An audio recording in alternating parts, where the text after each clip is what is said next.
আমাদের ফুটবলার দীর্ঘ কারাগারে ছিলেন সেই প্রিয় সহযোদ্ধা আমিনুল হককে বক্তব্য রাখার জন্য অনুরোধ করছি।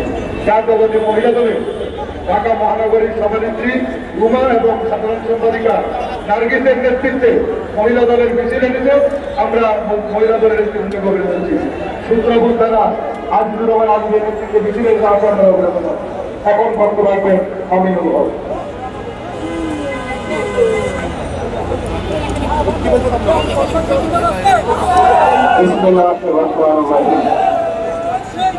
বাংলাদেশের সবচেয়ে জনপ্রিয় বাংলাদেশের তিনবারের সাবেক সফল প্রধানমন্ত্রী আমাদের গণতন্ত্রের মাতা দেশনেত্রী বেগম খালেদা জিয়ার মুক্তি আমাদের বাংলাদেশের 18 কোটি মানুষের আশার আকাঙ্ক্ষার প্রতীক আগামী রাষ্ট্রনায়ক দেশনায়ক তারেক রহমানের মিথ্যা মামলা প্রত্যাহার সহ বিএনপির সকল রাজবন্দীদের মুক্তির দাবিতে আজকের এই সমাবেশের সংগ্রামী সভাপতি চেয়ারপারসনের উপদেষ্টা মণ্ডলীর অন্যতম সদস্য ঢাকা মহানগর দক্ষিণ বিএনপির সংগ্রামী আহ্বায়ক বীর মুক্তিযোদ্ধা আব্দুল সালাম, আমাদের মাঝে উপস্থিত হয়েছেন প্রধান অতিথি হিসেবে সাবেক মন্ত্রী বাংলাদেশ জাতীয়তাবাদী দল বিএনপির জাতীয় স্থায়ী কমিটির অন্যতম সদস্য যারা বাবু গয়েশ্বর চন্দ্র রায়,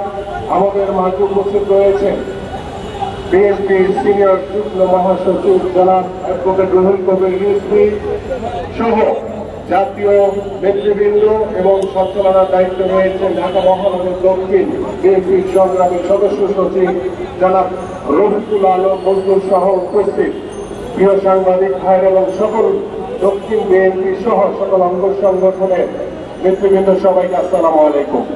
বক্তব্য রাখবেন কেন্দ্রীয় নেতৃবৃন্দ এবং প্রধান অতিথি। আমি শুধু সংক্ষেপে বলতে চাই, বাংলাদেশ আজকে একটি গভীর সংকটের ভিতরে বিরাজমান রয়েছে। প্রিয় নেতৃবৃন্দ, বাংলাদেশের মানুষ আজকে ভালো নেই। বাংলাদেশের মানুষের যে মৌলিক চাহিদাগুলো রয়েছে সেই চাহিদাগুলো পূরণ করতে বর্তমান সরকার ব্যর্থ হয়েছে। আজকে বাংলাদেশের মানুষের যে দৈনন্দিন নিত্য প্রয়োজনীয় জিনিসপত্র, যে দ্রব্য মূল্যের ঊর্ধ্বগতি, আজকে তেল, গ্যাস, বিদ্যুৎ সহ সকল জিনিসের যেভাবে দাম বেড়ে চলেছে, আজকে সাধারণ মানুষের জন্য জীবন যাপন করা নাবিশ্বাসে তৈরি হয়েছে। আজকে প্রিয় নেতৃবৃন্দ, বাংলাদেশের এই গভীর সংকট কাটাতে হলে মহান স্বাধীনতা যুদ্ধে মহান যোদ্ধারা ৭১ সালে যেভাবে যুদ্ধ করে বাংলাদেশকে স্বাধীন করেছিলেন, আজকে আমাদের সেই একটি যুদ্ধে আমরা উপনীত হয়েছি।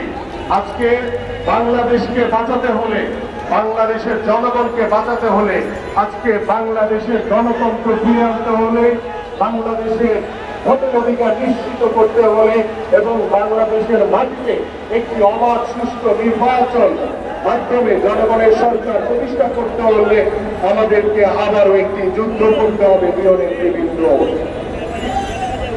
যুদ্ধ ছাড়া এই আওয়ামী সরকারকে পতন ঘটানো যাবে না। কারণ এই আওয়ামী সরকার, এই ফ্যাসিস্ট সরকার, এই অবৈধ ভোটারবিহীন সরকার এদেশের জনগণের ভোটকে যারা হরণ করেছে, এদেশের জনগণের অধিকারকে যারা হরণ করেছে, আজকে বাংলাদেশের যে গভীর সংকটের ভিতরে, বাংলাদেশের যে অর্থনৈতিক সংকটের মুখে বাংলাদেশ উপনীত হয়েছে, এই সব কিছুর মূলে রয়েছে আওয়ামী অবৈধ ফ্যাসিস্ট হাসিনা সরকার।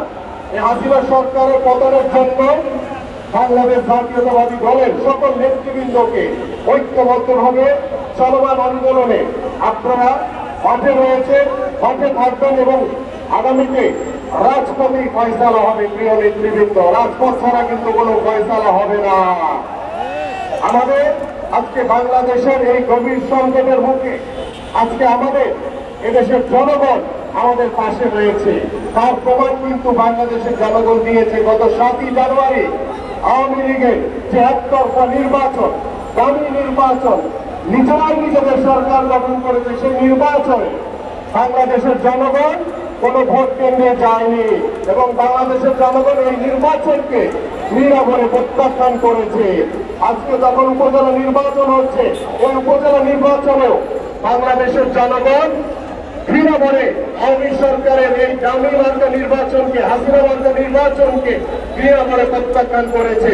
তার প্রিয় নেতৃবৃন্দ, আপনারা আজকে হামলায় জুলুমে নির্যাতিত হওয়ার পরেও আজকে সকলে দেশনাথ তারেক রহমানের নেতৃত্ব আমরা ঐক্যবদ্ধ রয়েছি এবং ঐক্যবদ্ধভাবে বাংলাদেশের গণতন্ত্র ফিরে আনার জন্য, জনগণের ভোটের অধিকার নিশ্চিত করার জন্য এবং বাংলাদেশের মাটিতে একটি অবাধ সুষ্ঠু নির্বাচনের জন্য আমাদেরকে ঐক্যবদ্ধভাবে এদেশের জনগণকে সাথে নিয়ে আবারও যুদ্ধ করে এই বাংলাদেশকে স্বাধীন করতে হবে, গণতন্ত্র ফিরে আনতে হবে এবং আজকে বাংলাদেশের গণতন্ত্র, আজকে বিশ্ব মা দিবস উপলক্ষে গণতন্ত্রের মাতা দেশনেত্রী বেগম খালেদা জিয়া এবং বাংলাদেশের সকল গণতন্ত্রকামী